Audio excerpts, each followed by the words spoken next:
Alright, the Reds, it's talking Reds, it's Thursday, and we're outside today, well kind of, we're just outside our office here at Avenue HQ, we're in the little, what do you call these things, atrium or something?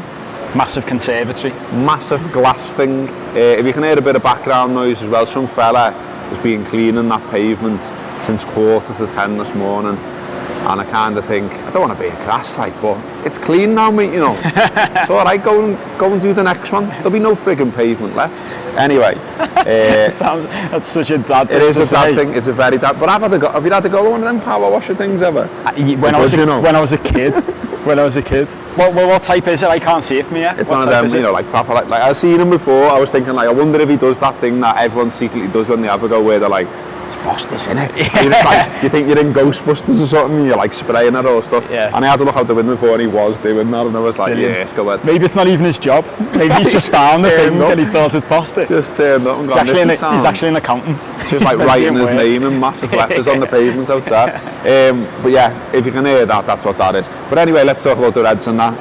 Gareth Roberts, Paul Cope, by the way, I'm sure you know that by now. So first of all, there's a foreign interview that has been picked up over here now with Shaqiri, and he said a few interesting things in it. We'll come to the absolute golden nugget in a minute, but first of all, he's been talking about his relationship with Klopp. Obviously there was that thing, wasn't he, where Klopp had a bit of a go at him on the pitch about taking a free kick and all that sort of stuff, and some people tried to trouble cause around that, but he says, I've got a very good relationship with Klopp, I am happy, and I think I'm relatively close to the first 11, very close. I mean, lots of talk about rotation, about the teams Klopp's played so far, about Shaqiri not getting too much of a go, and obviously got hooked at half time against Southampton, which lots of people saw as being quite harsh. Do you think when we return and we've got the likes of Huddersfield, Cardiff, on paper at least easier games, Milner injured now as well, do you think we finally see him sort of starting regularly, maybe in a deeper role? Maybe is my answer. I don't know. I think it's a bit my sort of, all the positivity aside, which we talked about on the second look, my concern with this squad is already what happened at the start of last season, where you look at the squad and you look at the bench and you think it's really strong now. But then we've, in this run of games we've been in, if it was as strong as we thought it was, or as Klopp made out it was, why wasn't Shaqiri getting a go away at Napoli? Yeah. Why have we gone through that spell of games? You can't tell me that if we had Fekir, or an equivalent to Fekir, that level of signing, he wouldn't have got a game in that run. We've got misfiring front three. We've got loads of games one after the other. They clearly look knackered.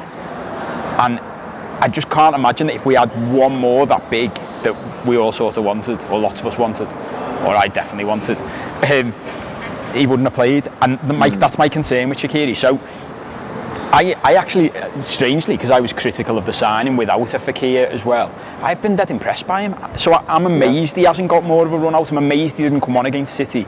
I'm amazed he didn't play against Napoli at all. His attitude's been right, hasn't it? His energy's been brilliant. Which I think is what we were worried about, that he would be this sort of number 10 for a smaller club who just thinks he doesn't have to work hard and stuff. He's been the complete opposite of that. He's been brilliant. So I suppose the answer is I hope because of this run of games, Klopp feels more comfortable throwing them in. Again, focusing on the positives, I can understand why Klopp didn't. These are massive games, and even if he believes in Shaqiri's ability, that stuff where he's shouting at him on the pitch it'll be more about shape and what he's not doing for the team that he should be doing, and the stuff that he can trust Milner to do and he can trust Wijnaldum and Henderson to do, and maybe just hasn't got to that point yet, which was the same with Oxlade-Chamberlain early last season. I don't know, what do you think? I mean, I think everyone's saying these games when we come back are easy, and I say on paper they are.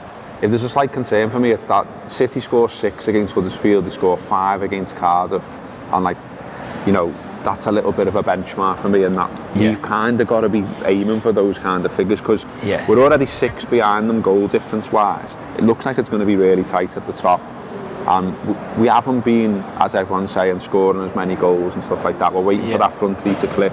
Lots of comparisons being made to the start of last season, and saying, well, look at these stats, they're not far off that. But last season we didn't start that well though. We started better this season, and so and remember as well, of course, that we end up 25 points off the pace at the end of the season. So I'm not sure about these comparisons back to last season all the time. Good run in the Champions League, obviously, but yeah, I just think maybe he can be a man though that against the sides that are just trying to defend and trying to like keep the score down.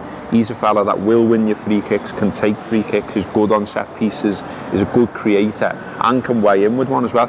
One thing I think, lots of people talking about, you know, midfielders running from deep, and people say, you just said it as well, like, you know, missing Oxlade-Chamberlain and that kind of thing, still waiting for Keita to sort of fire as well. Yeah. I don't know, I'd quite like to see him in that deeper role. I think it'd be interesting, even as just an experiment. Do you know what I mean? Yeah, I think so. And I think the reality is, against the teams like Cardiff and Huddersfield, that's the time to do that, because I would say the reason he hasn't put him in that position is because of the tactical discipline that you need in that. And even if you are up for doing the work, if you haven't just got used to the system yet and got used to where you're meant to be on the pitch, you can see from stuff we've looked at in already this season about average positions of the team, that sort of first 11 that is his comfortable first 11. They all know exactly what they're doing now, and he knows that. Whereas Shaqiri, even if those split seconds you're not in the right place against a team like City or Napoli, you're exposing the entire team in a system like this. So I think when you're playing the likes of Huddersfield and Cardiff, with one of my least favourite sayings, with all due respect to them, with no respect whatsoever to them. The shit. And so it gives you the opportunity for him to learn that on the job, I suppose, and focus more on his attacking ability and exploits. Which, I hope we see him. I hope we see more of him. Well, in the same interview as well, he's also been talking about how he actually hasn't been to Liverpool city centre. I mean, come on, lad, it's great. There's loads to do. There's loads to see. Get involved. There's loads to eat, loads to drink. There'll be something for you, like, mate. But yeah, he's still sort of living around the Manchester area at the moment. He says he's in the same house as he was when he was playing for Stoke. He says, to be honest, I've never been to Liverpool city centre except with the team at the team hotel. The players told me it's difficult to go out there as people come up to you pretty directly. I imagine that's true. But then he also said, is it dangerous because of Everton fans? I don't know. I don't know about that bit, mate. I mean, I kind of think if Everton fans started giving you a stick on the street, the Liverpool fans would stick up for you, you know what I mean? But I kind of think it'd just be all right. It depends what he means by dangerous, though, doesn't he, mate? Maybe he just means them talking to him. Like, I don't think we can stop them talking to you, mate, and they can be quite miserable. We can't promise you they won't be. They're bitter and negative, and that's dangerous in itself, isn't it? Maybe that's what he means. Maybe he's talking like psychological warfare instead of physical harm. I mean, I've kind of heard this type of chat before from, I think it was Neville once, sort of saying that, you know, Manchester's obviously a much bigger city. It's got a bigger sprawl, if you like, and it's probably easier to stay anonymous, if you like, a little bit there. Whereas this is smaller, it's more compact. You know, you can walk around the whole gaff quite easily, and so I guess there is a bit of a thing. I mean, I remember, like, we did a thing ages ago where we interviewed. Well, we got an interview later because of it, but we spent a day with Noel Gallagher. He ended up, ching, big name drop. But name drops there. Why wasn't I invited to that one? I don't know, mate. Well, never get invited to any of the good stuff. Noel Gallagher, do you want to come, Copey? No. It was 13-14 when we played them, so he ended up watching the game with us. But I never knew this story. Didn't you? No. Yeah, and then we went to a motel afterwards, and we were having a bevy there, and he was sound, and it's like the lad who looks after him was sound as well. But what was funny Liam. was, no, some like, it's like his mate from when he's a kid, like quite a big lad, proper mank. And like Noel just employs him. I always think those lads have got it nice, haven't they? Yeah. Like, they've never done what all they've done is being mates with Noel Gallagher. Yeah. And he's gone, you're a big lad, do you want to hang around with me for the rest of your life while I'm a rock and roll star? Yeah. He was alright, him. But what was funny though was, like, you know, like, there's loads of fuss and everyone was going, well, you know, if you want, like, because it's obviously like one of our mates' bars, we were like, you know, just shut it off. And he was like, no, don't do that, I'm not arsed. He was like, I'd rather it's just normal. And I was like, okay. And so there's quite a lot of people in there when we got there, and then more and more people started to arrive. But honestly, like, just word got out, and like it was dead funny, because like it must have been after about an hour or so, people were coming with like definitely maybe on vinyl in bags with pens and everything, going like, can you sign this for me, Noel? And like more and more, he's doing more pictures, he's signing more things, and then like, you know, you're seeing like the fella who looks after him sort of going like, you know, we're gonna have to go now. And we were like, oh, you know, we can still shut it off if you want, or you can go and have a bevy upstairs. And he's like, I'll just leave it, lads, but, you know, thanks very much and all that, and blah, blah, blah, and he got off. But so I kind of think maybe it's the same with the footy players, like if they went somewhere, or they're having a bit of a night, word gets out that they're there. Because there's a few of them bars, isn't there, in town, and I might sound like your dad again here. I mean, I'm fine with it, I'm 42 and I'm a dad of 2, so I'm going to be your dad. But there's some bars, isn't there, you might know more than me, where it's like a bit secret and like you have to put a code in, or do you know what I mean? Yeah, they're all bollocks. They're all weird, aren't they? Yeah, I remember one of those bars, I got in once just by knocking on the door. And they were like, have you got the code? I went, no. They went, just come in. Yeah. Sound. So I know some of the Liverpool players that have bevied in them at various stages. Well, do you know what this reminds me of as well? And this is funny, because you'd think this has come from the other players saying to him, it's a bit hard to go out. It's probably come from his manager, because remember when he first came and he was like, no, I'll mix with the people, I'll go round town. And after a couple of nights out, he was like, no, this doesn't work. This doesn't work. All right, well, yeah, I mean, put in the comments below whether you think the Power Cube should get on the aisle round town and where he should go. Power Cube. Lallana is the next bit of news, but I've seen this, Joycey was reporting this, he's expected to be back for the Huddersfield game. The report said that basically he's been alright for a bit, but they've sort of been managing him with recognising his previous fitness problems. So for instance, what they said was, even though he'd been training and he was close to full fitness, they just said, let's not take you to Napoli. You know, you stay here, concentrate on the work you need to do, and we'll get you ready for Huddersfield. So it seems that he may well play, and certainly will be on the bench for that game. Sean on the agenda has put that, you know, obviously Klopp is a big fan of him. And he says, what the boys did this season was unbelievable. This was last season. And he says, we missed Adam Lallana for the whole year, and I can't believe we've achieved this without him. And then he's gone for the old cliche, could he be like a new signing for us? I'm not sure we can sell that one to the wider Liverpool world right now. He's 30 now, isn't he? And he has suffered with injuries.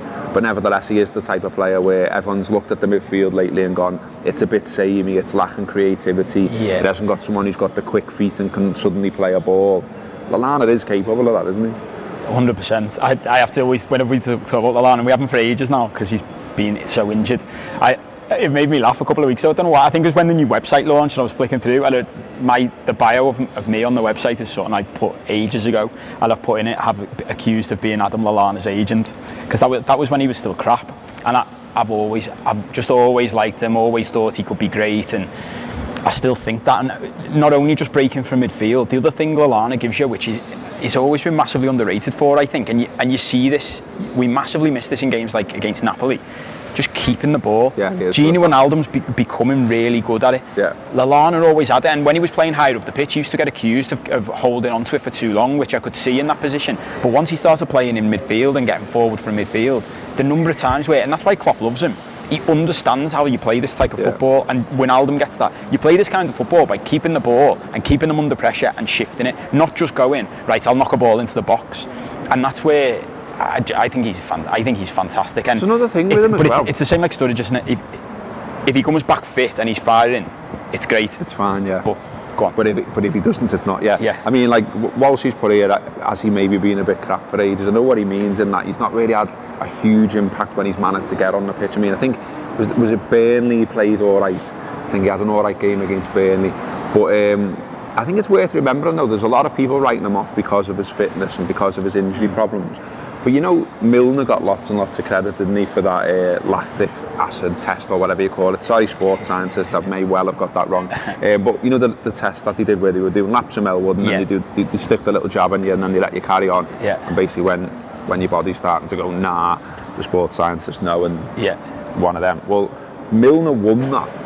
Was the fittest at the club, but I'm pretty sure Lallana was second. Yeah, it doesn't surprise me at all, because that's his thing, isn't it? When his fitness is about muscle injuries or ligaments or whatever, and again, see, the sports science chat between me and Robbo today's on fire, isn't it? Don't know what we're talking about. But his fitness, like when he's full, and that's why when people say, oh, he's been a bit crap, it's because he's not at full speed. He's got to be at full fitness for him to be effective, because that's his whole game. The pressing, the constant harassing of other players. Think about when he first signed. He could only do 60 minutes for us because he just wasn't fit enough to do what he did or do what he wanted to do. And then slowly over time, his fitness improved and improved. My big hope is, and I don't want to jinx Sturridge with this, but Sturridge seems to have changed his diet, sorted out his lifestyle, whatever it was holding him back, and the other thing as well, because we've got a bigger squad, can be managed better, so that when he is playing, he's making more of an impact, because we're not asking him to play every 3 days.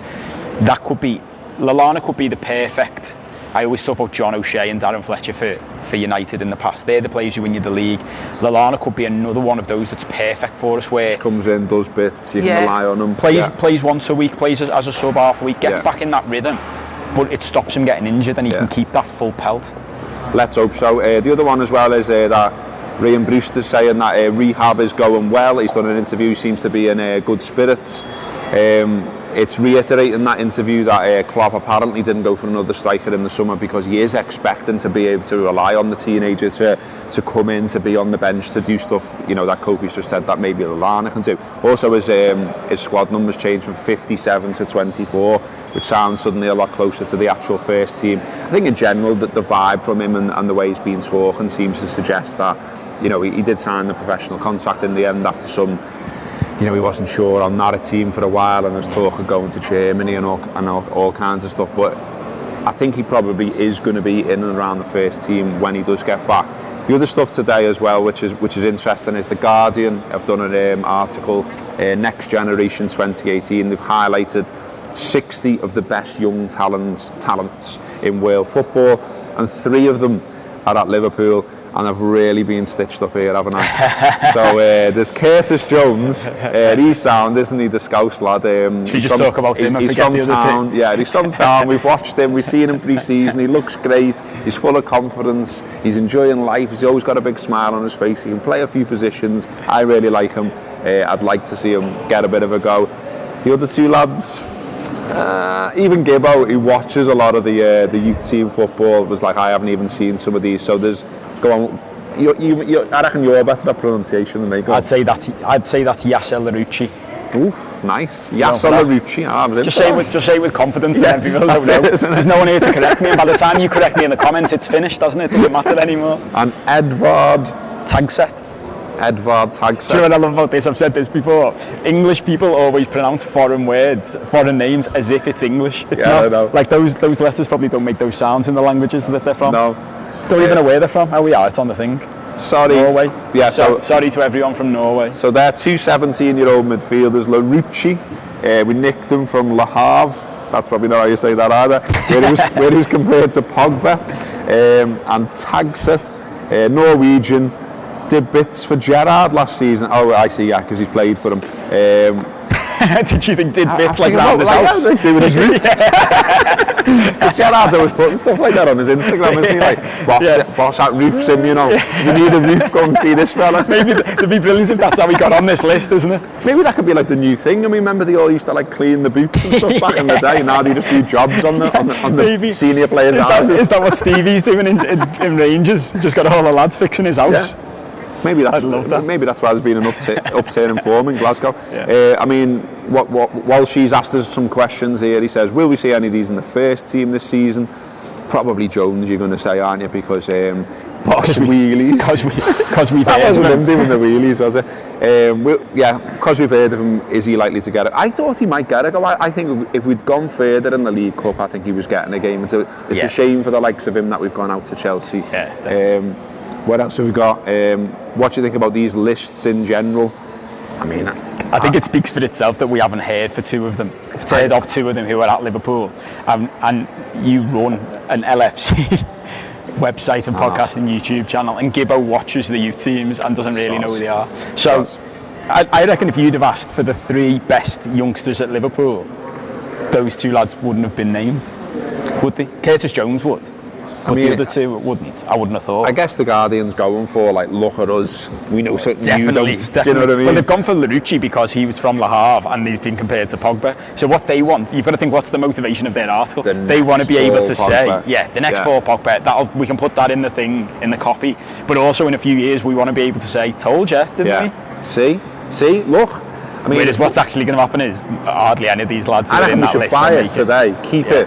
put it, like, make a time capsule thing, like dig it up. I keep going up with business ideas when I'm on these talking about. I did one with Neil the other week. I reckon what we do is we find the 60 and then we set up a podcast about every one of them in a YouTube channel and follow their lives. Like that telly program, where they meet them every 30 years. It's good, that, isn't it? And see how many of them end up as professional footballers and how many of them end up doing roofs on Xherdan's house. It's a good idea, that. I like that. Like that. If you want to do that as a joint venture, give us a shout.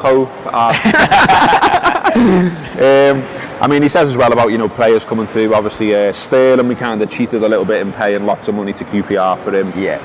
But you know, he was brilliant and remains so. Whatever you think of him, Trent, obviously, who we're all banging to and is doing great. But he's put here. Who's the player you thought was going to make it and didn't?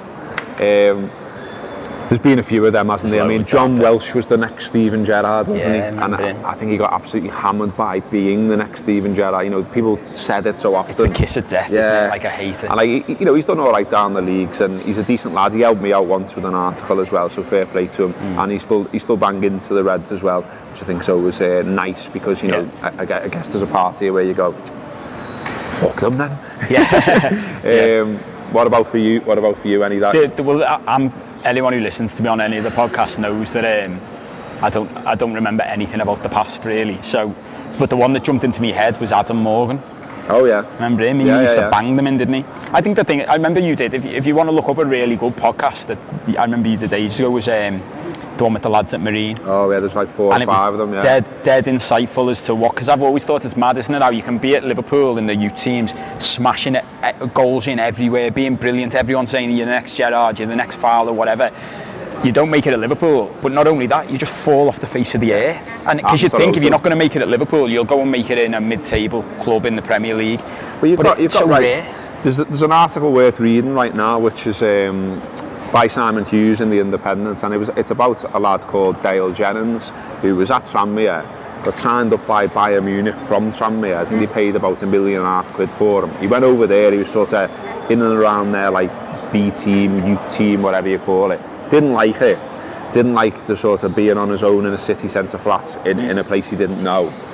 Came back, sort of started to drop down the leagues. I think he had a problem with his daughter had an illness and he was looking after her, and put a bit of weight on, wrong lifestyle choices, loads and loads of things. Ended up completely out the game. Completely out the game. He's now still only, I think, 25, and he's just signed and is playing for, I think it's Runcorn Town in the northwest counties or whatever. And I kind of think fair play to him. And I hope he gets back in the league, and I think it's testimony to that he's even come back, because there's so many lads, and you probably know lads as well, where they were talented as a kid, they get a go, and like you say, you know, if you get released by Liverpool, well, what's next? And I think loads of them just go, nothing's next. That was my dream, and my dream's now been shattered, and I can't be arsed. And I certainly know people that's happened to, and there's going to be lots and lots of them all over the world. But so who's going to be? Who else was there that was coming through? And I don't know. There's quite a few that we signed rather than coming through that I thought were going to make it. What was the left back under Rafa?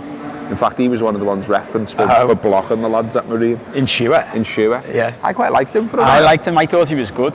But it's again, there's a study to be done this on, or a book for someone to write one day, of how a club like Liverpool, I'm sure the same happens at United, where it just destroys people, because whatever it is, the lads at Marine were saying, weren't they, that one of the things they struggled with is you're learning a specific type of football when you play at a club like Liverpool. Like as a striker especially, I think this happened to Morgan. Like you're playing on boss pitches with boss lads behind you, and you make a run and they ping one in, and it always makes me laugh. The same happened to Pirlo when he went to New York to play, and all of a sudden he's like whipping balls through, and they're just going out for goal kicks, and everyone's looking at him going, that's shit, mate. And he's like, no, like that's Inzaghi would have been on the end of that and he'd have scored, and everyone would think I'm brilliant. But it doesn't work with this. You've got to play at the lads at the same level as you. And Morgan would be like, it might not have been Morgan, it was what was his name? He was on your interview. He'll come back to me later, but that's pointless for you, isn't it? And he was saying, basically, I got to the sort of lower leagues, and the manager was saying to me, that's all well and good, mate, you making these boss runs. What I want you to do is stand up front and take it on your chest, and we're just going to pump it up to you, and you buy us time. And he was like, that's not me, mate. Like, that's just not what I do. So you can see why it happens, but I think a load of it does come down to the mentality of once that dream's gone. Yeah, what then? All right, well, there's loads of stuff on the Anfield app this week as ever. It is an international break, but we're working on through. So there's still a City Talk show, there's still a weekend there, there'll still be a free show on Monday. There's still videos for you to watch as well, so there's the second look there from the Man City game, which me and Kopi and Melissa did. So give that a watch if you haven't done already. And yeah, Kobe referenced one of the old podcasts there as well. I mean, if you do subscribe, you are able to go onto the site and basically search, fill your boots. There's loads of interviews, you know, ex-managers, former, you know, the current manager, even Klopp in the summer, Robertson we got in the summer as well. And there's loads of podcasts, there's loads of stuff that sort of stands the test of time as well. Like we've done, you know, past seasons, all the history shows. You can just dip into them whenever you like. Also look up And Could He Play, which was the idea of a legend, an unsung player and a cult hero. We did loads of them and they went down well, but we sort of ran out of players at the end. But basically, if you're looking for something to listen to, that's something you can do as well. And yeah, keep on following the Anfield app, keep on listening, keep on watching. Nice one, Kopi. That's been Talking Reds.